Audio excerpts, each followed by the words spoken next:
ओम सभी को नमस्ते। ओम का उच्चारण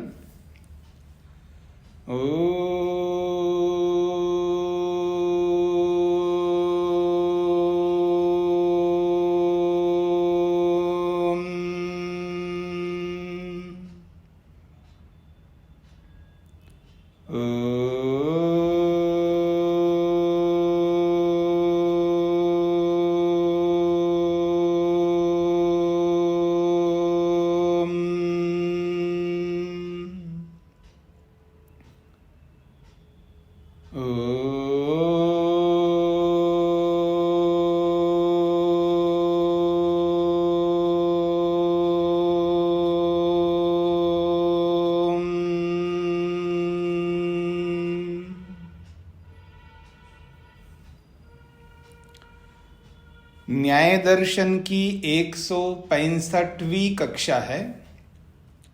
तीसरे अध्याय के प्रथम आहनिक के 14 सूत्र पूरे किए। 15वें सूत्र से प्रारंभ होगा। विषय चल रहा है शरीर, इंद्रिय, मन, वेदना आदियों से भिन्न आत्मा है अथवा नहीं। तो शरीर से, इंद्रियों से आत्मा अलग है, इस बात को सिद्ध किया है। अब आगे जो प्रसंग चलेगा, मन से भी अलग है आत्मा। अभी तक जो चर्चा हुई थी कि इंद्रियों से आत्मा अलग है, शरीर से आत्मा अलग है। अब जो चर्चा होगी, मन से भी आत्मा अलग है। तो आइए इस बात को समझने का प्रयत्न करिए।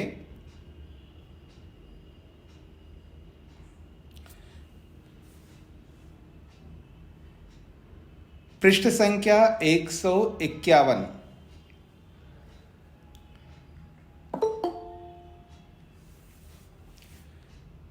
सूत्र संख्या 15। शीर्षक बना इन्होंने आत्म मनोभेद परीक्षा प्रकरणम। आत्म मनोभेद परीक्षा प्रकरणम। आत्मा और मन, इन दोनों के बीच में भेद है, यानी आत्मा और मन दोनों के बीच में भेद है। इस बात को लेकर के परीक्षा करेंगे। प्रश्नकर्ता अपने पक्ष को रख रहा है। न आत्म प्रतिपत्ति हेतु नाम मनसी संभवात।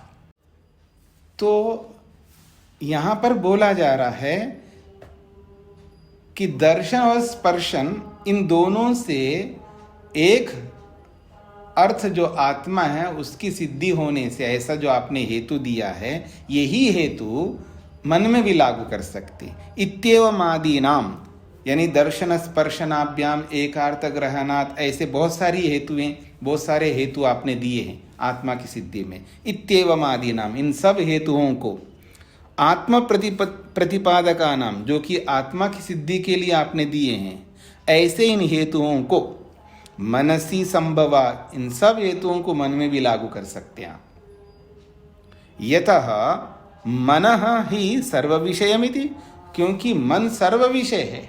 और आपने ये भी कहा था कि आत्मा सर्व विषय है, इंद्रियां नहीं हो सकती है। तो मन भी तो सर्व विषय है, मन भी तो सबको विषय बनाता है। वो नेत्रेंद्रिय को भी विषय बनाता है, सभी इंद्रियों को विषय बनाता है मन। अर्थात मन सबके साथ जुड़ता है, सबको विषय बनाने वाला है। तो इसलिए कहते ये तो ही मन ही सर्व विषयम, मन तो सबका विषय है और मन में ही संभव है। तो मन को मान लो, अलग से आत्मा को मानने की कोई आवश्यकता नहीं है। तस्मात्, इसीलिए हम कहना चाहते हैं न शरीरेंद्रिय मनोबुद्धि संगात व्यतिरिक्त आत्मा इति। इसलिए हम ये कहना चाहते हैं शरीर, इंद्रिय, मन, बुद्धि आदि जो संघात रूप जो भी हमको दिखाई दे रहा है, इस व्यक्ति से भिन्न आत्मा को मानने की कोई आवश्यकता नहीं है। ये प्रश्नकर्ता कहना चाहता है। स्पष्ट हो गए जी आप सबको? अब इसका उत्तर देंगे सिद्धांती। उत्तर भी समझ लीजिए क्या कहना चाहते हैं। वो कहते हैं ज्ञातुर ज्ञान साधनोपपत्ते है संज्ञा भेद मात्रम, ये उत्तर है। ज्ञातु ज्ञान साधनोपपत्ते है संज्ञा भेद मात्रम। ज्ञातु का अर्थ होता है ज्ञाता, जानने वाला, समझने वाला। तो ज्ञातु ये षष्ठी विभक्ति में, ज्ञाता का षष्ठी विभक्ति में ज्ञातु बनता है, जैसे माता का मातु बनता है, पिता का पितु बनता है। तो ज्ञाता ज्ञातु जानने वाले को, ज्ञान साधनोपत्ति, ज्ञान के साधनों की सिद्धि होती है, क्योंकि जानने वाला खुद जानता नहीं है, ज्ञान के साधनों को अपनाता है। ये सब मानते, तुम भी मानते हो, ये प्रश्नकर्ता से कह रहे हैं सिद्धांती।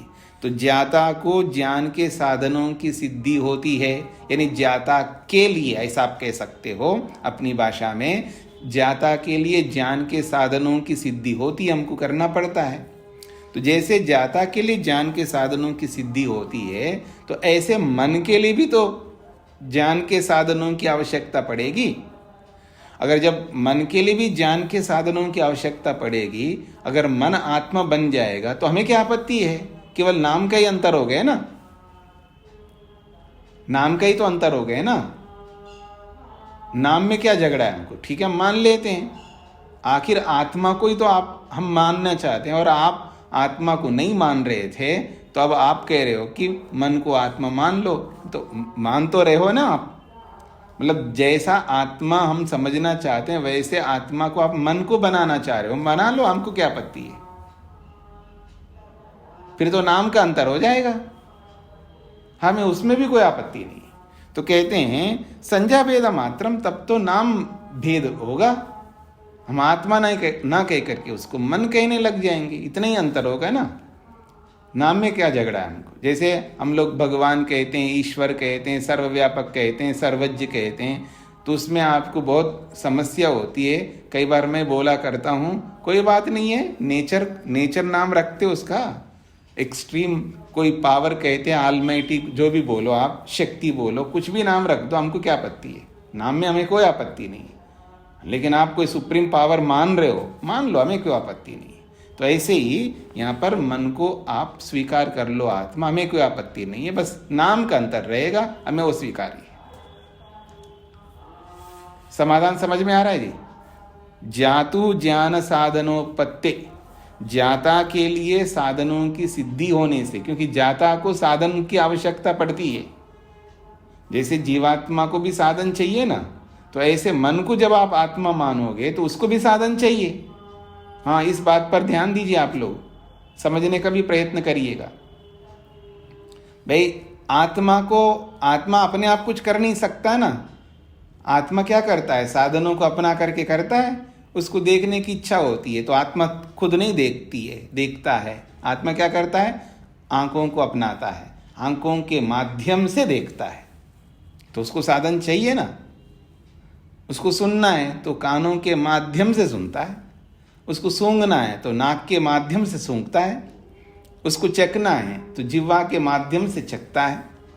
उसको जो भी जानकारी प्राप्त करना है, जानकारी प्राप्त करना है, नॉलेज गेन करना है, तो उस नॉलेज को, उस जानकारी को दिलाने वाले साधनों की आवश्यकता है आत्मा को। ये कह रहे हैं ज्ञातु ज्ञान साधनोपपत्ति, ज्ञाता के लिए ज्ञान के साधनों की सिद्धि होती है यहाँ पर, क्योंकि आत्मा अपने आप कुछ नहीं कर सकता, उसको साधन चाहिए। तो जैसे ज्ञाता आत्मा को ज्ञान के साधनों की आवश्यकता होती है, तो वैसे ही मन को भी आत्मा मानने पर उसको भी ज्ञान के साधन चाहिए। तो फिर इसका मतलब हो गया मन सब कुछ बन गया। अब आत्मा शब्द हम आत्मा नाम नहीं दे रहे, उसको मन कहेंगे तो कोई आपत्ति नहीं है, तो मन ही एक प्रकार से आत्मा हो गया। अब उसको आत्मा नहीं बोलेंगे, उसको मन कहेंगे। मन इट मीन्स आत्मा, ऐसे समझ लीजिएगा। तो नाम का ही तो अंतर हो गए ना। तो संज्ञा भेद मात्रम, नाम का अंतर है यहाँ पर, तो आत्मा बन गए वो, हमें कोई आपत्ति नहीं है। हमें क्या आपत्ति है? स्पष्ट हो रहा है जी आप लोगों को? अब यहाँ पर मन को आपने आत्मा बना लिया, ठीक है ना। अब जो मन हमारा आज करता है साधन बन करके आत्मा के लिए, क्या करता है मन? मनन करता है ना, संकल्प विकल्प करता है, जो मन के काम है, तो उसके लिए एक अलग साधन लाना पड़ेगा आपको। आप क्या समझ रहे हो? इतने से काम नहीं चलेगा ना। जैसे वह देखने के लिए तो आत्मा को साधन चाहिए आंख, सुनने के लिए कान चाहिए आत्मा को, सूंघने के लिए नाक चाहिए आत्मा को, ठीक है ना। हाँ, माता शकुंतला जी सुखी होना चाहती है, तो उसको सुखी होने के लिए कोई और साधन चाहिए, और वो साधन था हमारे लिए मन। मन सुख, जैसे आंख रूप को दिखाती है, तो मन सुख को दिखाती है, ये दिखाता है। मन क्या करता है? आपको सुख देता है ना, मन के माध्यम से सुख मिलता है आपको, मन के माध्यम से। मैं दुख भी देता रहता हूँ ना आप लोगों को, सबसे ज़्यादा लगता है कि किसी किसी को देता हूँ आप में से, ठीक है ना। बार बार टोकता रहता हूँ, जिसको टोकता हूँ इसका मतलब दुख ही दे रहा हूँ ना मैं, और देना ही चाहिए। माता शकुंतला जी को बहुत दुख देता रहता हूँ मैं, तो अब दुख भी लेना है उनको, सुख भी लेना है। आंख से तो ले नहीं सकती सुख दुख को, कान से नहीं ले सकती, उनको मन से लेना है, और उस मन को तो आपने आत्मा बना लिया। अब ये सुख दुख लाने वाले को एक और साधन आपको बनाना पड़ेगा। स्पष्ट हो रहा है जी आप लोगों को? हमें क्या आपत्ति है जी, आत्मा को ना मान के मन को मान लेंगे। आत्मा नाम का अंतर आ जाएगा, हम भी मान लेंगे, समझा लेंगे। कई बार पत्नी समझा लेता अपने आप को, पत्नी की बात चलती है तो अपने आप को समझा लेता है। और कभी कभी जो है, कभी कभी क्या ज़्यादा ही हो सकता है, पत्नी अपने आप को समझा लेती है। पति का चल रहा होता है वहाँ राज, कहीं पति का चल रहा होता है, कभी पत्नी का चल रहा होता है, तो हम अपने आप को समझा लेते हैं, तो हम भी समझा लेंगे जी, कोई बात नहीं। आत्मा नाम हम भूल जाएंगे आज से, मन को ही आत्मा समझ लेंगे, हमें कोई आपत्ति नहीं है। नाम का अंतर आएगा, लेकिन आपको मनन कराने वाले और एक साधन आपको जुटाना होगा, जो आपको मनन करा सके, संकल्प विकल्प करा सके, आपको सुख दे सके, दुख दे सके। स्पष्ट हो गया? अब आइए इसका भाष्य समझने का प्रयत्न करिएगा। ज्ञातो खलु ज्ञान साधनानि उपपद्यन्ते, ज्ञाता को ज्ञान के साधन सिद्ध होते हैं, या यूं कहिए ज्ञाता के लिए ज्ञान के साधन सिद्ध होते हैं। क्योंकि हमें ज्ञाता, हम तो ज्ञाता है, लेकिन हमको जानने के साधन चाहिए। जान सकता हूं लेकिन बिना साधनों के जान नहीं सकता, इसलिए हमारे पास साधन है और इसकी सिद्धि है। सब लोग स्वीकार करते हैं और तुम भी स्वीकार करते हो, प्रश्नकर्ता भी इस बात को स्वीकार करता है कि ज्ञाता को जानने के साधन चाहिए। क्या चाहिए जी? उसको खोल के समझा रहे। चक्षुषा पश्यति, आंख से देखता है, घ्राणेन जिघ्रति, नाक से सूंघता है, स्पर्शनेन स्पृशति, त्वचा से छूता है।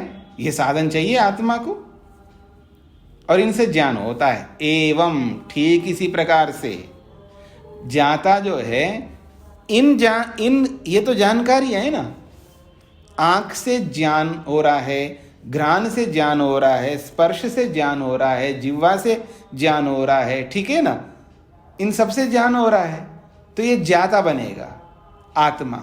लेकिन जब उसको मनन करना है ना, तो उसको मनता बनना पड़ता है आत्मा को। जब वो मनन करेगा तो उसका नाम बन जाएगा, आत्मा को मनता कहेंगे।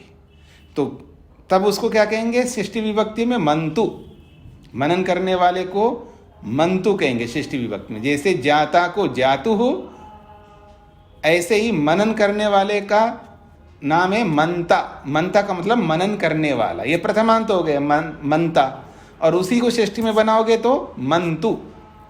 तो मंतु का मतलब मनन करने वाले को। तो मनन कौन करता है जी? आत्मा। तो जब आत्मा मनन करेगा तो उसका नाम हो जाएगा मंतु, यह मनता। अब वो जब मनता बनेगा तो उस मनता को मनन करने का साधन एक चाहिए। समझ रहे हैं आप लोग मेरी बात को? तो अब मन बन गया आत्मा एक प्रकार से, अर्थात वो मनता बन गया। अब उस मन रूपी मनता को मनन करने के एक और साधन चाहिए। अपने आप नहीं कर सकता, याद रखना। अपने आप नहीं कर सकता, उसको अब वो एक और साधन चाहिए। कहते हैं मंतु सर्व विषयस्य मति साधनम मनः करणभूतम सर्व विषयम विद्यते। ये जो जीवात्मा मनता बना हुआ है, और इस मनता रूपी जीवात्मा को, जो कि सर्व विषयस्य, ये सबको विषय बनाने वाला मनता जीवात्मा है, इसको मति साधनम, मनन करने का एक साधन उसको, उसके पास है, आज हमारे पास में है। मनन करने का साधन क्या है? मनः, वो मन है। और वो क्या है? वो मन करणभूतम, वो करण स्वरूप है, अर्थात साधन स्वरूप है। और सर्व विषयम, और वो सबको विषय बनाने वाला भी ये मन, और वो विद्यते, आज हमारे पास में है। ये ना अयम मन्यते, जिससे ये आत्मा मनन करता है। स्पष्ट हो गई जी यहां तक? जैसे आत्मा के लिए जब उसको मनन करना है तो मनता बनता है, और इस मनता को मनन करने का साधन आज मन के रूप में है। और जब उसी मन को जब आत्मा बनाओगे, एवं ऐसे ही जब आप मन को आत्मा बना दिया, तो एवं सती, ऐसा होने पर ज्ञातरी आत्मसंज्ञा न मृष्यते। अब ज्ञाता के विषय में आत्मसंज्ञा जो है नहीं रहेगी। ज्ञातरी, जो आज जीवात्मा ज्ञाता है, इसका नाम आत्मा है। अब इस आत्मा को आपने नहीं माना और मन को आत्मा बना लिया, अर्थात अब उसको आत्मा नहीं बोलोगे, मन बोलोगे, जो भी बोलना है आपको बोलो। तो ज्ञातरी आत्मसंज्ञा न मृष्यते, यानी ऐसा जानने वाले मन को आत्मसंज्ञा, आत्मा नाम न रिष्यते, न मृष्यते, आवश्यकता नहीं पड़ रही, अर्थात उसको आत्मा नहीं कहेंगे, ही हट गया। मन संज्ञा अभ्यनुज्ञायते, उसको आपने मन नाम दे दिया है, आपने उसी मन को आत्मा बना लिया तो उसका नाम मन दे दिया है। तो मन संज्ञा अभ्यनुज्ञायते, आप उसको मन कह करके स्वीकार करते हो, कोई आपत्ति नहीं हमको। मनसी च मन संज्ञा न मृष्यते, और जब मन आत्मा बन गया तो उसको मन संज्ञा तो आप उसको नहीं कह सकते, क्योंकि मन नाम रखोगे आप उसको तो वो मनन करने वाला साधन बना रहेगा, क्योंकि उसका मन का अर्थ ही मनन करने का साधन है। अब आपको भी यह मन हटाना पड़ेगा, मन नाम, उसका और कोई नाम रख दोगे उसको आप। इसलिए कह रहे हैं मनसी च मन संज्ञा न मृष्यते, मन में भी मन संज्ञा आप नहीं चाहोगे, क्योंकि मन नाम रखोगे तो आपको समस्या हो जाएगी, तो साधन बन जाएगा, और आपने उसको ज्ञाता बना लिया। अब नाम आपको बदलना होगा, उसका कोई और नाम रखोगे, फिर जब उसको नाम बदलोगे, उसको ज्ञाता बना लोगे, उसका नाम बदलोगे, कोई नाम रखोगे, अब आपको मनन करने की जरूरत पड़ेगी।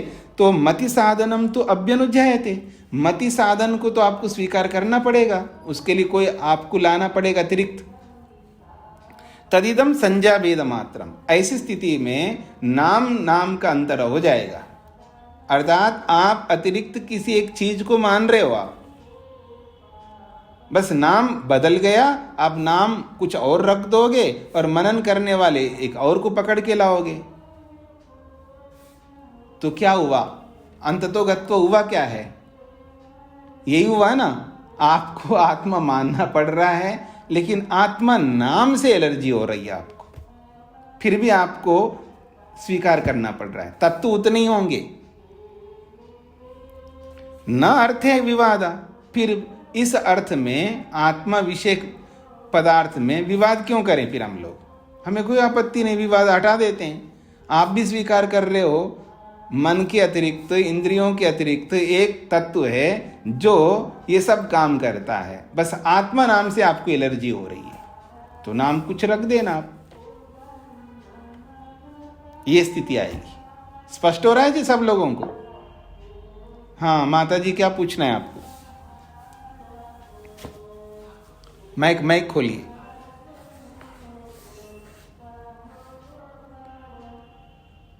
आपने हाथ खड़ा किया है, अगर आपको पूछना है माता जी, आप अपना माइक खोलेंगे।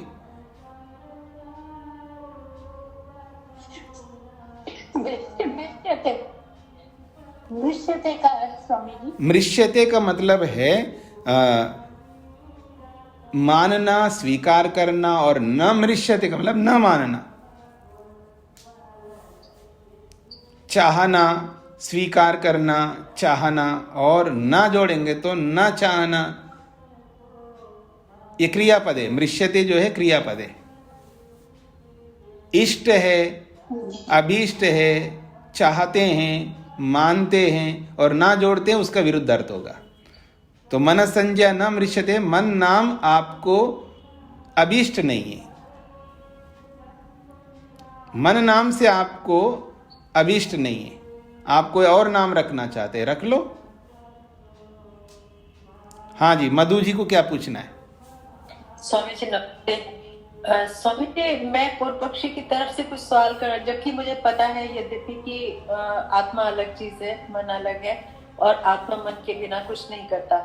लेकिन जब पूर्व पक्षी ये चाह रहा है, ये कह रहा है कि आत्मा ही सारे काम करे, एक में सब कुछ देख रहा है वो, तो जैसे मन एक ही है और वो बुद्धि और चित्त उसके स्वरूप अलग अलग हैं क्यों काम करने से, तो आत्मा को पूर्व पक्षी ये जानना चाह रहा होगा, या मैं समझ रही हूँ कि मैं उस जगह खड़े होकर बात कर रही हूँ कि आत्मा को वही नाम दे रहे, सारे काम वही कर रहा है, उसे समझ ही नहीं आ रही जब बात। तो मैं अपना प्रश्न रख पाई हूँ ठीक से? नहीं, आप नहीं रख पाए। मतलब आप जैसे मन एक है, काम वो चार करता है, एक ही मन के चार नाम है, मन बुद्धि चित्त और अहंकार। लेकिन इसी तरह से आत्मा भी जब उसे नहीं समझ आ रही बात, तो आत्मा उसे ये बात नहीं समझ आ रही ना कि आत्मा बिना साधनों के कुछ नहीं कर सकता। नहीं, उसको समझ में आ रहा है ना। अच्छा, हाँ, उसको क्यों नहीं समझ में आ रहा है? वो समझ रहा है। तभी तो वो कह रहा है कि आत्मा को ही ये समझ लो, आत्मा को ही ये समझ लो। नहीं नहीं, वो ये कह रहा आत्मा नहीं है, ये मानता है। आत्मा की जरूरत नहीं है, ये कह रहा है।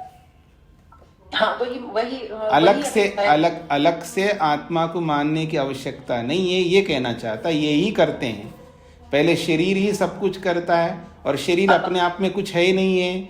सुन लीजिए, पहले शरीर ही सब कुछ है, तो अब शरीर अपने आप में कुछ नहीं है ना। शरीर तो इन सबको मिला करके शरीर है।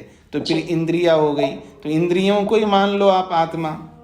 तो इंद्रियों को मान नहीं सकते, उत्तर दे दिया है, वो समाप्त हो गया। फिर वो कहता है मन को ही मान लो, आत्मा को अलग से मानने की जरूरत नहीं है। तब हम ये समाधान कर रहे उसको कि अगर आत्मा को ना मानोगे, मन को सब कुछ मानोगे, तब भी आपको एक अतिरिक्त चीज चाहिए। आपको मन को आपने आत्मा बना लिया, अब मनन करने के एक साधन और आपको जुटाना पड़ेगा अलग से। आप ये बात पकड़ में आ रही है आपको मधु जी? मुझे ये बात तो पकड़ आ रही है स्वामी जी। मैं ये कह रही हूँ कि उसके बिहाफ पे अगर मैं बात करती हूँ तो वो कहेगा कि वही ये सब काम कर लेगा ना, मन की अलग से कहाँ आवश्यकता पड़ेगी। हाँ, इसका मतलब आपको नहीं समझ में आ रही ये बात? समझ आ गई स्वामी। नहीं आएगा तो आप नहीं कर सकता। आप बीच में ये बोल रहे हैं ना, मन जो है आत्मा भी बन जाएगा और मनन करने का भी काम कर लेगा, ऐसा आप कहना चाह रहे हो? ऐसा पूर्व पक्षी समझ रहा है। नहीं समझ रहा है वो। अच्छा, हाँ, मतलब वो ये केवल इतना ही कहना चाहता है, अलग से आत्मा को मानने की आवश्यकता नहीं है, मन को मान लो। जब मन को मानोगे तो हम तो आपत्ति उठाएंगे ना, मन को मान लेते हैं जी।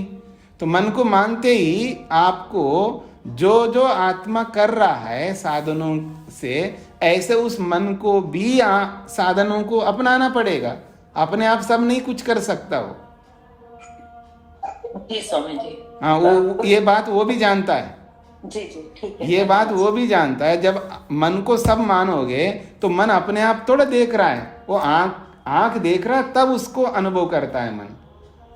मेरी बातों को भी समझने का प्रयत्न करिए आप लोग। मन डायरेक्ट देख नहीं रहा है, मन भी जो है, मतलब जो आंख देखती है उस देखे हुए को मन स्वीकार करके फिर उसको आत्मा तक पहुंचा रहा है। अब हमने आत्मा को हटा दिया है और मन करेगा तो मन आत्मा बन गया और अपने आप देख नहीं सकता। उसको क्या करना पड़ेगा? उसको आंख का सहारा लेना होगा।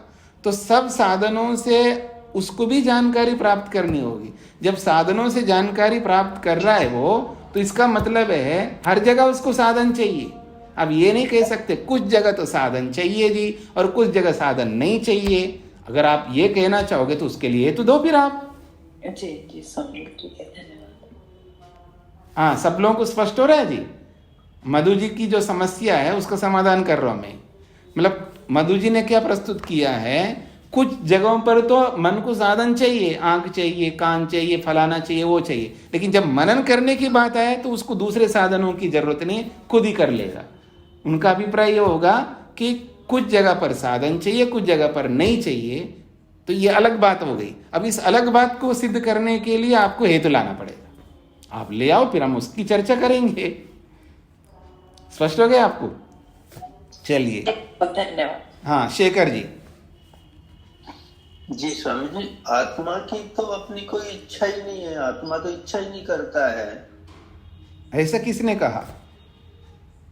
नहीं, अभी जो हम 6 लक्षण कहते हैं वो तो आत्मा के होने की लक्षण है, वो आत्मा की तो अपनी इच्छा ही नहीं है। नहीं, आत्मा के आगे तो मतलब परोस देते हैं, वो देख लेता है, वैसे तो अपनी इच्छा नहीं करता कुछ। नहीं नहीं नहीं नहीं नहीं, अगर ऐसा अगर होता तो फिर ये झगड़ा ही नहीं। आत्मा का अगर कोई इच्छा नहीं है तो ये मुक्ति की जरूरत नहीं है फिर हमको, और ना मुक्ति की जरूरत है, ना सुख की जरूरत है, ना दुख की जरूरत है, कुछ भी जरूरत नहीं, उसकी कोई इच्छा ही नहीं है। फिर संसार बनाए क्यों भगवान?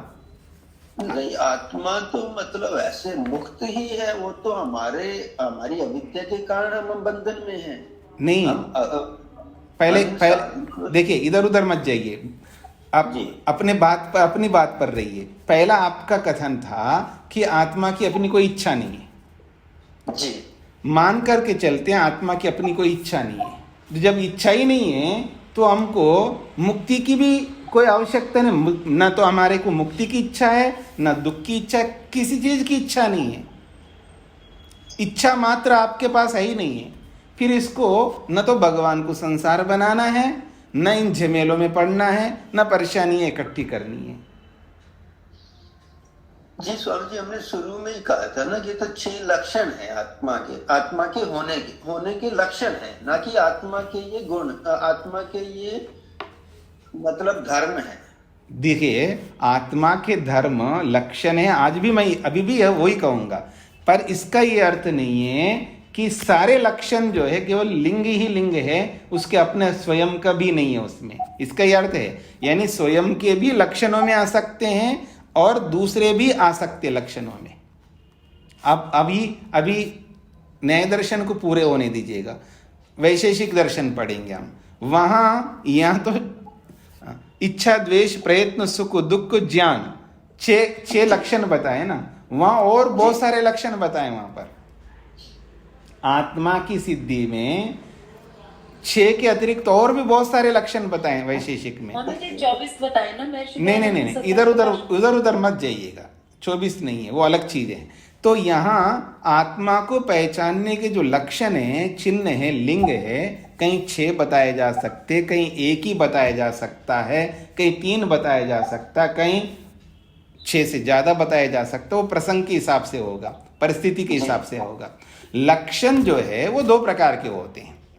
वो अपने ही गुणों को लक्षण बना सकते हैं हम, अपने गुणों के साथ साथ दूसरे को भी लक्षण बना सकते हैं उस, अथवा अपने आप अपना कोई धर्म या अपनी क्वालिटी को कोई लक्षण ना बना करके केवल बाहर की चीजों को भी लक्षण बना सकते। ये हमारे प्रस्तुति के ऊपर होगा। ठीक है जी? तो वो हम आगे समझेंगे, जब वैशेषिक दर्शन पढ़ेंगे तो वहां आपको और अच्छी तरह स्पष्ट हो जाएगा। जब लक्षण किए जाते हैं, अपने मतलब वस्तु के धर्मों को भी लक्षण के रूप में प्रस्तुत कर सकते हैं, या दूसरों को साथ में ला करके उनको लक्षण के रूप में भी प्रस्तुत कर सकते हैं, या गुला मिला भी लक्षण के रूप में प्रस्तुत कर सकते हैं। ये वक्ता के अभिप्राय के ऊपर निर्भर करेगा, प्रेजेंटेशन के ऊपर निर्भर करेगा, अथवा परिस्थितियों के ऊपर भी निर्भर करेगा। जहां जैसी परिस्थिति होती है वहां वैसे वैसे लक्षण बनाए जाते हैं। तो लक्षण बनाने का भी अपना एक नियम होते हैं। तो यहाँ स्वामी जी मतलब ऋषि के अनुसार मतलब आत्मा बद्ध है हम सोच रहे थे आत्मा तो सदा मुक्त है और अविद्या के कारण हाँ, वो बंधन है उस अविद्या का कर दो तो हमें, इसलिए अविद्या होने के कारण हमें पता नहीं चलता कि हम बंधन रहित है, मुक्त है मतलब। हाँ, वो तो जीवात्मा शास्त्र में नहीं है, मतलब जीवात्मा स्वरूप से बद्ध भी नहीं है, मुक्त भी नहीं है, दोनों नहीं है। जीवात्मा के स्वरूप में बद्ध रूप में भी नहीं है और मुक्त रूप में भी नहीं है, लेकिन उसको बोला जाता है वो आत्मा नित्य है, शुद्ध है, बुद्ध है, मुक्त है। तो वो मुक्त का मतलब वो आपेक्षिक है, वो भी वहां पर भी स्वरूप बताया जा रहा है। स्वरूप लक्षण जो है, ये जब ये बातें सब जो है मीमांसा पढ़ने से और क्लियर हो जाएंगे आप लोगों को। शास्त्र जो है ना, ये सब एक दूसरे के साथ में जुड़ी हुई बातें होती हैं। तो बहुत सारे शास्त्र इसलिए पढ़े जाते हैं, जब किसी वस्तु का जब लक्षण किया जाता है तो लक्षण कैसे करना होता है, ये मीमांसा शास्त्र पर। स्वरूप लक्षण भी होता है और दूसरे ढंग से भी लक्षण होता है। जब स्वरूप लक्षण करते हैं तो उसके ही अपने धर्मों को लेकर के लक्षण करते हैं, और दूसरा लक्षण करते हैं तो दूसरे के भी जोड़ करके लक्षण किए जाते हैं। तो वहां पर आपको स्पष्ट हो जाएगा, मीमांसा में भी और वैशेषिक में भी। हाँ जी, आप सब लोग तैयार हैं, मीमांसा पढ़ने के लिए इच्छुक हैं, पढ़ना चाहेंगे? अभी न्याय दर्शन पढ़ेंगे तो हमारा जीवन इति श्री होगा, मर जाएंगे ऐसा तो है ही नहीं। जीवित तो रहेंगे ही, जीवित तो रहना ही हमको। हाँ, जब तक मरेंगे नहीं तब तक तो हम क्या करेंगे? मरने से पहले जब तक जिंदा रहेंगे तब तक कुछ ना कुछ स्वाध्याय करना है, हमको पढ़ना है। तो जब पढ़ना है तो पढ़ते रहेंगे। अब कितना समझ में आता है वो आपके पुरुषार्थ के ऊपर निर्भर करेगा। तो जो लक्षण बनाए जाते हैं वो अलग अलग ढंग से बनाए जाते हैं शेखर जी। तो इसलिए स्वरूप लक्षण भी होता है और विरूप लक्षण भी होता है। तो इन दृष्टिकोण से हमको ये समझना है कि न्याय दर्शन में जो लक्षण बनाया गया उसमें दोनों को जोड़ करके बनाएगा। आत्मा के स्वभावों को भी जोड़ा है और आत्मा के जो नहीं है उसको भी जोड़ा है लक्षण में। जैसे इच्छा है, द्वेष है, प्रयत्न है, ज्ञान है, ये जीवात्मा के स्वरूप है। और सुख दुख जो है जीवात्मा के स्वरूप नहीं आता, वो बाहर से लेकर के जोड़ा है ऐसा। तो इच्छा जीवात्मा का अपना स्वरूप है। अगर जीवात्मा के अंदर से इच्छा के स्वरूप को हटा देंगे तो पूरा कॉन्सेप्ट ही बेकार हो जाएगा हमारा। संसार, मुक्ति, ये सब धरे के धरे रह जाएंगे, क्योंकि आत्मा के अंदर इच्छा अगर हटा दिया है तो फिर उसके अंदर कोई चाह ही नहीं है, न सुख की चाह है न दुख की चाह है, मतलब कोई इच्छा ही नहीं है। और जिसके पास इच्छा ही नहीं है तो समझ लेना वो आत्मा क्या है। वो आत्मा का स्वरूप ही है कि जिसके अंदर इच्छा होती है। इच्छा तो उसका स्टार्टिंग मतलब क्या कहना चाहिए, उसका मेन धर्म है, उसका मुख्य स्वरूप है। इसलिए उसका अपना स्वभाव जी, वो अलग से नहीं है, केवल अविद्या का कारण से इच्छा नहीं है।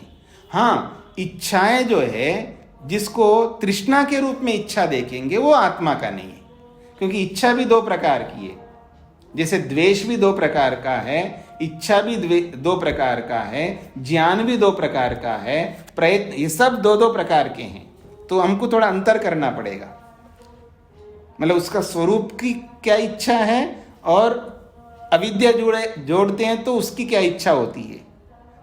अविद्या जोड़ते हैं तो प्रयत्न में क्या आता है, और अविद्या को ना जोड़ने पर प्रयत्न क्या होता है।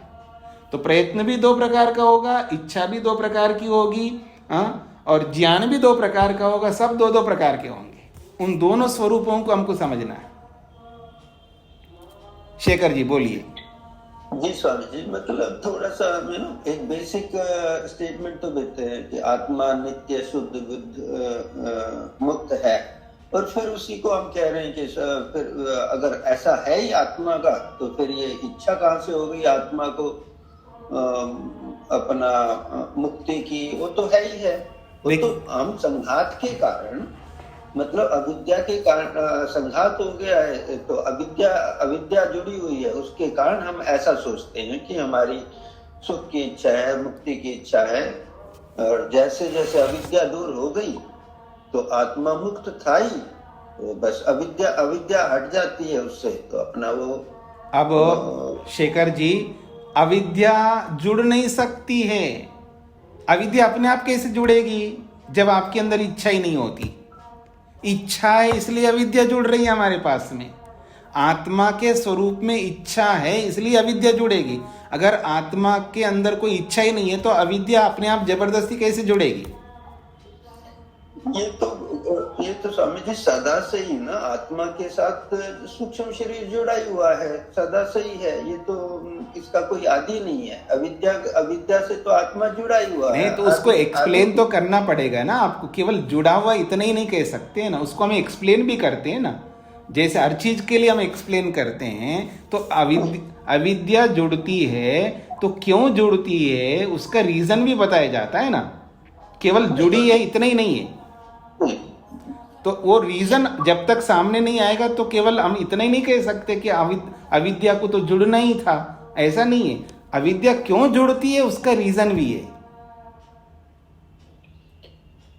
जैसे परमात्मा आदि है, अब उसका कोई शुरुआत नहीं है। जो आत्मा के साथ अविद्या शुरू से जुड़ा हुआ है, मतलब उसका अनंत नहीं है, अनंत नहीं कह सकते। जैसे अविद्या का नाश अविद्या से छूटे, आत्मा अपने मुक्त स्वभाव में चली गई। तो अब अविद्या जुड़ी है तो इसको हटा भी रहे हो ना आप, अविद्या को हटा रहे हो ना जी। अविद्या को हटा रहे हो तो हटाओगे तो वापस जुड़ेगी वो।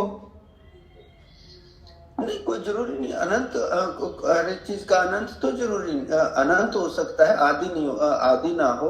मतलब आप ये कहना चाह रहे हैं आत्मा से अविद्या जो हट जाती है तो दोबारा नहीं जुड़ सकती है, वो दोबारा नहीं जुड़ती, ये अपना मुक्त हो गया। ये तो फिर कॉन्सेप्ट हमको कॉन्सेप्ट में समझना होगा। मतलब यानी अपने आप अनंत काल से जुड़ी हुई है लेकिन हट सकता है, ये कॉन्सेप्ट तो बिल्कुल अलग हो जाएगा हमारा। कि इसका आप जो कहना चाह रहे इस बात को समझने का प्रयत्न करना, इस पर थिंकिंग करना कि अविद्या पहले से जुड़ी है, अनंत काल से जुड़ी है। आप क्या कहना चाह रहे हैं? इसको नित्य कहना चाह रहे हैं, याद रखना।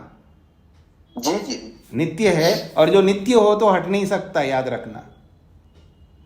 तो सारे कॉन्सेप्ट्स को आपको बदलने पड़ेंगे, बहुत सारी बातें इस पर भी तो हमको सोचना है ना। तो इसलिए अगर अविद्या अनादिकाल से आत्मा से जुड़ी हुई है तो उस अविद्या को आप कौन होते हैं, मैं कौन होता हूं, हटाने वाले? हट ही नहीं सकता, क्योंकि वो नित्य है। क्योंकि वो आज जुड़ी ऐसा ही नहीं है, वो तो अनंत काल से जुड़ी हुई है। तो अनंत काल से जुड़ी हुई है तो अनंत काल तक रहेगी, उसको आप हटा नहीं सकते। वो नित्य है लेकिन हटाया जा रहा है यहाँ पर, और हटाया जा रहा है तो जुड़ा जा रहा है। तो वो हटता है जुड़ता है, हटता है जुड़ता है। तो एक पीरियड में हमारे साथ जुड़ता है, एक पीरियड में हटता है। जैसे सृष्टि बनी बनी निरंतर नहीं रहती है। यद्यपि सृष्टि अनादि है, हमें कोई आपत्ति नहीं है, लेकिन सृष्टि अनादि होती हुई भी सृष्टि बनती है और बिगड़ती है, ठीक है ना। ठीक इसी प्रकार से अविद्या भी अनादि है, हमें कोई आपत्ति नहीं है, लेकिन अविद्या जुड़ती है हटती है, जुड़ती है हटती है, इस रूप में अनादि है। ऐसे सबके साथ लगाइएगा। ऐसा मैं याद करना कि प्रयास कर रहा हूँ स्वामी जी कि कुछ चीजें अनादि होती हैं लेकिन अनंत नहीं कह सकते कि अनंत होती हैं। नहीं, उसको आपको एक्सप्लेन करना पड़ेगा ना, मतलब आपको वो तो उसको हमको समझाना पड़ेगा ना। कोई तो कॉन्सेप्ट लाना पड़ेगा जिससे हमको समझ में आ जाए और फिर हम उससे बाहर निकल सके। तो उस पर भी आप विचार कर सकते हो। मतलब जैसे हम परमात्मा सदा से है, कोई कहे कि परमात्मा कहाँ से आया? नहीं, इसमें हमें कोई आपत्ति नहीं है। कहा ना परमात्मा सदा से है, इसी तरह हम कहते हैं कि आत्मा के साथ अविद्या जुड़ी हुई है। मैं इसको अस्वीकार नहीं कर रहा हूं ना, मैं ये कहना चाह रहा हूं। देखिए, आप परमात्मा सदा से है लेकिन बीच में वो नहीं रहेगा, ऐसी स्थिति परमात्मा में नहीं आ रही है, नहीं आ रही ना। तो ऐसे ही अविद्या सदा से आत्मा से जुड़ी है तो वो हट रही है, और हटना आप भी स्वीकार कर रहे हो।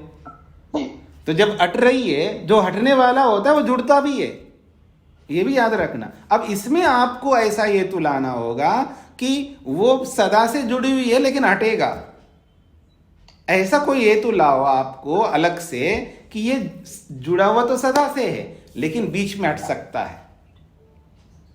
मतलब आप नित्य भी मान रहे हो और उसको अनित्य में भी पहुंचा रहे हो आप, ये भी याद रखना, क्योंकि वो सदा से जुड़ा हुआ का मतलब वो नित्य माना जाएगा। अब जब सदा से जुड़ा हुआ नित्य माना जाएगा तो फिर उसको अनित्य बना रहे हो, तो आपको इसके अतिरिक्त कोई ऐसा भी उदाहरण लाना होगा, हेतु लाना होगा, ये नित्य होते हुए भी अनित्य है। तो स्वामी जी जो सूर्य डेफिनेशन देते हैं हम आत्मा की कि शुद्ध शुद्ध बुद्ध नित्य है, इसमें तो शुरू वो हमने उस परिभाषा को तो फिर यहाँ गलत ही कर दिया। नहीं, गलत नहीं कर रहे हैं। देखिए, बंधन में है आत्मा। देखिए, जब स्वतंत्र रूप में आत्मा नित्य होते हुए भी, उस नित्य में शुद्ध होते हुए भी हम उसके अंदर अशुद्धि थोड़ा एंट्री करवा रहे हैं, वो तो किसी वस्तु के साथ रहने के कारण से अशुद्ध माना जा रहा है, उसको हम अशुद्ध। मैं भी वही कह रहा हूँ। हाँ, तो ठीक है, सूक्ष्म शरीर से जुड़ी हुई है सदा से, वही तो अविद्या है। देखिए, सूक्ष्म शरीर से सदा से जुड़े, सूक्ष्म शरीर सदा नहीं रहता है ना, वो भी बनता बिगड़ता है, यानी उसको आपको आत्मा के साथ जोड़ना पड़ेगा, और जोड़ने के लिए कोई कारण चाहिए, वो कारण आपको लाना पड़ेगा। मैं भी मना नहीं कर रहा हूं कि वो सदा जुड़ा रहेगा, अविद्या सदा जुड़ी रहेगी, लेकिन वो सदा का मतलब है कि हर सृष्टि में जुड़ती है अविद्या, हमें कोई आपत्ति नहीं है, लेकिन उसको जोड़ना पड़ेगा आत्मा के साथ, बिना जोड़े जुड़ती नहीं है अविद्या, तो जोड़ने के पीछे कारण लाना पड़ेगा आपको, और वो कारण जो है आप अंततोगत तो उसी इच्छा पर लाएंगे। तो इच्छा आत्मा में अपना स्वभाव है, जिसके कारण से वो चाह रखती है आत्मा, या रखता है। क्या चाह रखता है? उसके पास सुख नहीं है, वास्तव में पर्सनल उसके स्वरूप में सुख है ही नहीं है। तो अब उस सुख को सामने वाले में सुख देखता है, तो फिर चाह रखता है कि मेरे को भी सुख चाहिए, ठीक है ना। अब उस सुख चाहने के लिए उसको प्रयत्न भी करना पड़ता है, और ऐसे फिर श्रृंखला चल पड़ती है, तो फिर अविद्या जुड़ जाती है, इसमें हमें आपत्ति नहीं है। तो अविद्या को जोड़ने का कोई तो कारण चाहिए ना, और वो कारण अपना होगा, इसलिए इस पर भी आपको विचार करना। मेरे कोई आपत्ति नहीं है कि अविद्या भी, हाँ, अविद्या भी पर प्रवाह से नित्य है, मेरे कोई आपत्ति नहीं है, क्योंकि जब सृष्टि नित्य है, मतलब सृष्टि का बनना और बिगड़ना प्रवाह से ये भी नित्य है, तो अविद्या भी प्रवाह से नित्य, इसमें हमें आपत्ति नहीं है। तो जो प्रवाह से नित्य होते हैं, उन प्रवाह से नित्य वालों को हमें जोड़ना पड़ता है एक दूसरे के साथ, और जोड़ने के लिए कारण होते हैं, और जैसे वो कारण आ जाएंगे अपने आप स्पष्ट हो जाएगा। ठीक है जी? जी स्वामी जी, हाँ जी, धन्यवाद। हाँ जी, प्रेम जी को क्या पूछना है? ओम स्वामी जी नमस्ते जी। स्वामी जी, जाता है वो चेतन स्वरूप ही होना चाहिए, तो मन तो जाता हो नहीं सकता क्योंकि वो जड़ है, मेरा ये एक हेतु है उसमें। ऐसा है, इसमें हमें कोई आपत्ति नहीं है। जब प्रश्नकर्ता के प्रश्न को आप समझने का प्रयत्न करेंगे तो आपको ये बात स्वीकार करने में आपत्ति नहीं होगी, क्योंकि आप ये बात इसलिए बोल रहे हैं, आत्मा को स्वीकार करके फिर मन को देखोगे तो वो जड़ी रहेगा, इसमें तो हमें कोई आपत्ति नहीं है। लेकिन थोड़ी देर के लिए आप मन आत्मा को हटा लीजिएगा, और किसी ने मन को ही जाता बना लिया तो वो चेतन हो जाएगा। यानी हम ये नहीं कहना चाह रहे हैं कि वो मन जड़ को हमने चेतन बना लिया, कॉन्सेप्ट बदल रहे हैं, कॉन्सेप्ट सिद्धांत बदल रहे हैं, क्योंकि सामने वाला आत्मा को नहीं स्वीकार करता है, वो मन को ही आत्मा कहना चाह रहा है। इसका मतलब वो जड़ नहीं है, वो चेतन बना रहा है उसको। जैसे हम आत्मा को चेतन बनाते हैं ना, हम लोग बनाते का मतलब है स्वीकार करते हैं, कोई आत्मा है जिसको हम चेतन मानते हैं, तो ऐसे ही वो इस आत्मा को चेतन मानना, इसको स्वीकार नहीं कर रहा है, और मन को मान रहा है। तो मन को जब वो मानेगा तो वो चेतन हो जाएगा, अर्थात वो चेतन माना जाएगा। अब जब वो चेतन माना जाएगा तब हम प्रश्न उस पर प्रस्तुत कर रहे हैं। उस चेतन मन के लिए साधन चाहिए, और जो भी उसके लिए साधन बनेगा वो जड़ होगा। मन को वो कारण तो मान चुका है पहले। नहीं नहीं, वो बदलता है ना अपनी बातों को, वो अपनी बातों को बदल रहा है ना, उसको अब यहाँ चेतन बना रहा है उसको। जब उसको चेतन बनाएगा तो वो चेतन बन जाएगा। फिर उस चेतन मन के लिए साधन चाहिए, और जो साधन होगा वो जड़ होगा। ये तो सब नाटक हो रहा है। बीच में नहीं बोलना माता जी, पहले इनका समाधान को। वो तो हमें समझना पड़ेगा ना माता जी, बीच में नहीं बोलना है, उनका पूरा हो जाए फिर आप बोलिएगा। हाँ जी प्रेम जी, स्पष्ट हो रहा है आपको जो मैं कहना चाह रहा हूँ? हाँ, वो गलत ट्रैक पे चल रहा है, बस यही बात है। नहीं, मैं प्रश्न करता तो कुछ भी प्रश्न कर सकता है ना, उसका समाधान हमको करना है।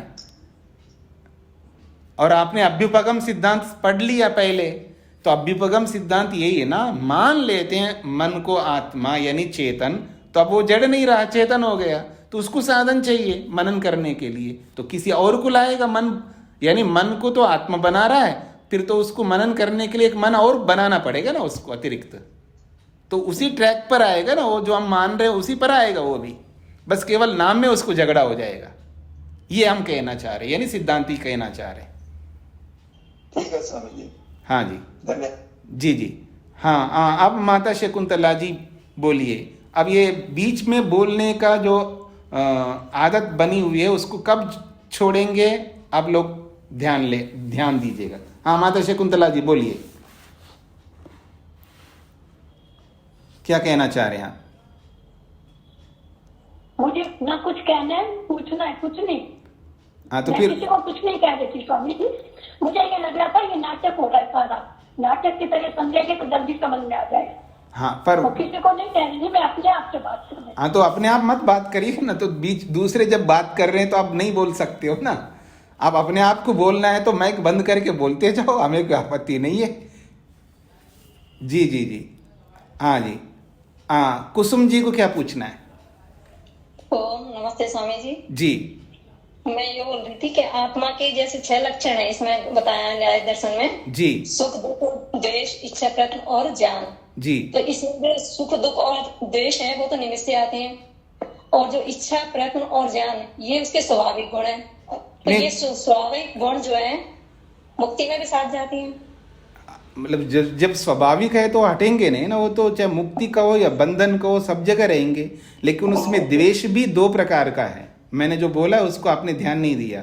द्वेष भी स्वाभाविक होता है और नैमित्तिक भी होता है। द्वेष भी 2 है, यानी जैसे इच्छा भी 2 है, प्रयत्न भी 2 है, ऐसे द्वेष भी स्वाभाविक द्वेष भी है और नैमित्तिक द्वेष भी है। जी, तो स्वाभाविक गुण सारे जाएंगे इसके। जाएंगे मत बोलिए, उसका स्वभाव है, वो चाहे कहीं भी रहेंगे, इसमें जाएंगे नहीं जाएंगे वाला प्रश्न ही नहीं है ना। मतलब आत्मा मुक्ति में जा रहा है तो उसका स्वभाव तो अपने आप रहेगा ना साथ में, उसको जाएंगे बोलने की कोई आवश्यकता नहीं है। जाएंगे तब बोलोगे ना। अब पिता जा रहा है तो बेटा तो जाएगा ही साथ में, जरूरी नहीं है ना, बेटा अलग है पिता से, वो जा भी सकता है नहीं भी जा सकता है। मेरी बात समझने का प्रयत्न कर रहा हूँ, आपको समझाने का प्रयत्न कर रहा हूँ। तो पिता के साथ बेटा जाएगा ही जाएगा, कोई जरूरी नहीं है, क्योंकि बेटा पिता से अलग है, उसका शरीर अलग है, इनका शरीर अलग है। अब ये कहेंगे आप, ये पिताजी जा रहे हैं लेकिन उसके पाँव भी साथ में जाएंगे, उसके हाथ भी साथ में जाएंगे, ये कोई कहने की बात होती है? पिताजी जाएंगे, सभी रहते हैं आचार्य जी। हाँ जी स्वामी जी, मुक्ति में सभी गुण रहते हैं उसके, सुख दुख। देखिए आप पहले आप जो कॉन्सेप्ट में आपकी जो समझ है ना, उसको मैं क्लियर करवाना चाह रहा हूँ, पहले इसको क्लियर कर लो। ये जो बात बोल रहे हैं ना, ये तो साथ जाएंगे ही जाएंगे, तो ये कहने का अभिप्राय नहीं है, मतलब ये कहने का कोई मतलब नहीं बनता है ना। ये मैं आपके कॉन्सेप्ट को, सिद्धांत को क्लियर करवाना चाह रहा हूँ। आपको क्लियर हो गया? जी क्लियर हो गया। आपने ये कहा जो निमित्त से आती हैं वो तो अज्ञान के कारण आ गए हमारे। हाँ जी। और जब अविद्या हट गई, हाँ जी, पवित्र हो गया वो, तो सभी गुण उसके स्वाभाविक से रहेंगे, बने रहेंगे। जी, बस इतनी बात है। फिर ये भी साथ जाएंगे, ये बात बोलने की कोई आवश्यकता नहीं होती है। इसके लिए मैंने उदाहरण दिया है कि पिताजी के साथ बेटा जाएगा ही जाएगा, ये नहीं कह सकते। वो जा भी सकता है, नहीं भी जा सकता है। लेकिन कोई ये बोले पिताजी जा रहे हैं, उसके हाथ पांव भी साथ जाएंगे ही, अरे ये कोई बोलने की बात ही नहीं है। इसलिए मैं कहना चाह रहा हूं कि वो तो उसका स्वरूप ही है, स्वरूप तो हर जगह रहेगा। ये मैं सिद्धांत को, यानी जब हम प्रस्तुत करते हैं तो हमारी प्रस्तुतिकरण में कोई भ्रांति ना रहे, कोई संशय ना बना रहे, उसको दूर करने के लिए मैं ये सारी बातें आपके सामने रखी है। आपको स्पष्ट हो गया? स्पष्ट हो गया आचार्य जी। गोस्वामी जी। और कुछ पूछना है आपको? नहीं, बस ये पूछना था। जी जी। और किसी कुछ पूछना है जी? किसी को? हाँ, विशाल जी बोलिए। स्वामी जी, जो पहली बार अविद्या होती है उसका क्या कारण होता है? देखिए, पहली बार तो यहाँ कुछ नहीं होता है जी, ये तो सिद्धांत चल ही रहा है। ये साइकिल है, साइकिल में कोई पहली बार नहीं होता है। बस जब जब सृष्टि बनती है तब तब अविद्या जुड़ती है हमारे कर्मों के कारण से।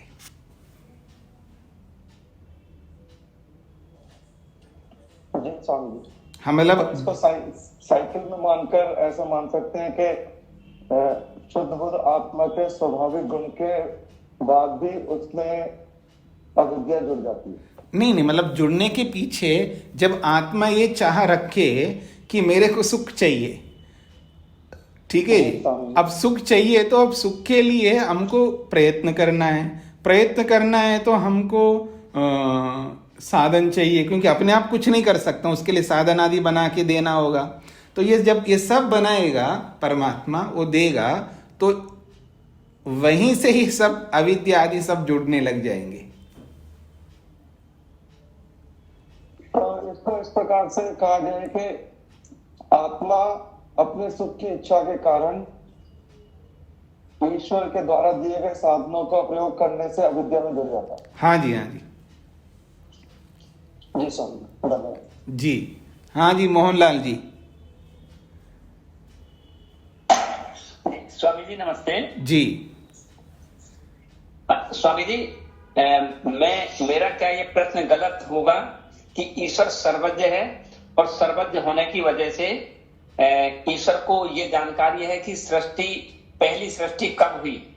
क्या ये प्रश्न गलत नहीं हो जाएगा मेरा? हाँ जी, बिल्कुल।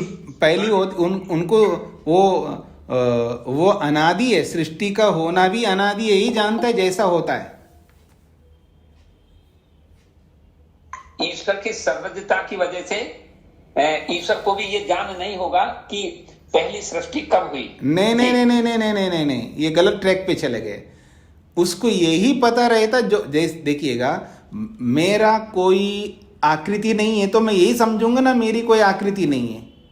तो ऐसे ही परमात्मा को ये ज्ञान है कि सृष्टि अनादिकाल से चल रही है, वो ये भी जानता है अनादिकाल से चल रही है।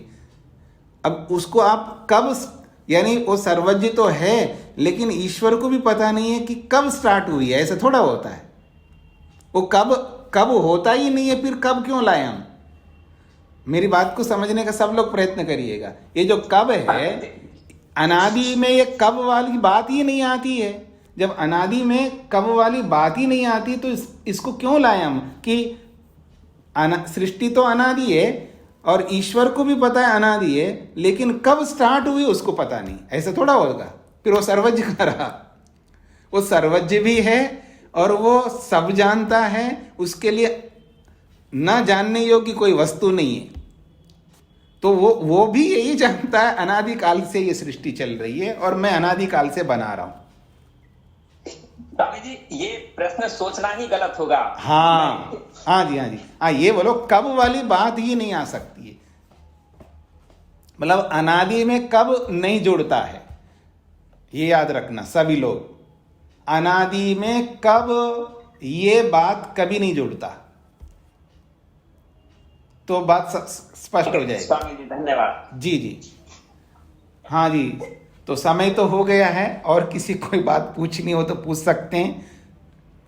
जी स्वामी जी, अब प्रणाम। अब मैं पूछ रही हूँ हाँ जी। कि उसके तो अपने नियम है, वो तो नियम अनुसार चलता रहेगा, कब का प्रश्न का है। ईश्वर के सृष्टि बनाने के, सृष्टि की वो मतलब ये है कि उसका विराम देने के लिए, उसका प्रलय करने के लिए उसके तो सारे नियम होंगे, उसी नियम अनुसार वो चलता रहेगा, उसमें तो कोई व्यवधान आने का मतलब नहीं उठता। ठीक है, कोई नहीं कह रहे हैं उसमें व्यवधान आएगा। अब बोलिए। मैं ठीक कह नहीं आता है स्वामी जी? नहीं, आप तो कह रहे हो, लेकिन वो आपके कहने का, आपका कहने का अर्थ नहीं है ना। आप कह रहे हो तो किसी ने कोई प्रश्न उपस्थित किया कि ये किसी ने कोई प्रश्न नहीं उपस्थित किया, तो आपने ये कहने का अवसर ही नहीं है आपको ये बातें, ये कहना चाह नहीं, रहे। अभी मोहनलाल भाई जी ने प्रश्न नहीं, किया ना कि कब वो होगा, तो कब तो अगर स्वामी जी वो सर्वज्ञ है ईश्वर, और उसके नियम होंगे कि इस हिसाब से राह को चलता रहेगा, ऐसा नहीं है। वो तो उत्तर मैंने उनको दे दिया है। आप कौन सी नई बात बता रहे वो बताइए। मैं कुछ ये पूछना चाह रही थी आपसे कि उसके नियम होंगे, उसी के हिसाब से चलता, सृष्टि बनती बिगड़ती रहती होगी। ये अंडरस्टूड है, सब जानते हैं। जी हाँ जी, हाँ जी। चलिए, तो अभी समय हो गए जी, और आप लोगों ने फिर अब हाथ खड़ा किया है, तो अब स्वामी जी एक छोटा सा प्रश्न और है, जब प्रश्न उत्तर चल ही रहे हैं। ये जो वनस्पति है, वनस्पति में क्या अभिनिवेश क्लेश होता है जी? वो देखिएगा, सभी होते हैं। जहाँ आत्मा है और वो शरीरधारी है, चाहे वो कीड़े के रूप में हो, पेड़ के रूप में हो, चाहे किसी भी रूप में है, तो सभी क्लेश होते हैं, पर कहीं अभिव्यक्त होते हैं, कहीं अनभिव्यक्त होते हैं।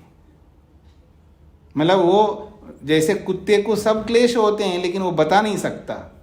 कुत्ता कुछ कुछ बताता है भौंक करके, या जितना वो बता सकता है, और पेड़ तो कुछ भी नहीं बता सकता, लेकिन सब होते उसको वहां पर।